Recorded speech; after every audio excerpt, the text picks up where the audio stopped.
শীতের সময় রুটি বা পরোটার সাথে এরকম রেস্টুরেন্ট স্টাইলের বাটার চিকেন হলে মন্দ হয় না। চলো তার রেসিপিটা আজকে তোমাদের সাথে শেয়ার করি।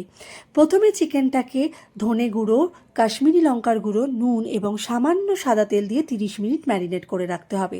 তারপরে কড়াইতে সামান্য তেল দিয়ে ডুমো করে কাটা পেঁয়াজ, টমেটো, কাঁচা লঙ্কা, আদা রসুন বাটা এবং চারমগজ ও কয়েকটা আমন্ড দিয়ে হালকা ভাজা ভাজা করে নিতে হবে। তোমরা চাইলে আদা রসুন কুচিও ব্যবহার করতে পারো। এরপরে সেইটাকে ঠান্ডা করে গ্রাইন্ডারে একটা মিহি পেস্ট বানিয়ে নিতে হবে।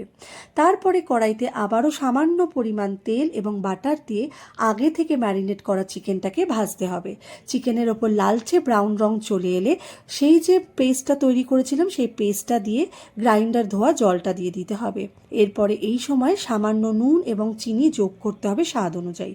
তারপরে যেটা একদমই স্কিপ করা চলবে না সেটা হচ্ছে বেশ অনেকটা পরিমাণ ধনেপাতা কুচি আর রোস্টেড কাসৌরি মেথি, যেটা এর স্বাদকে বহুগুণ বাড়িয়ে দেবে।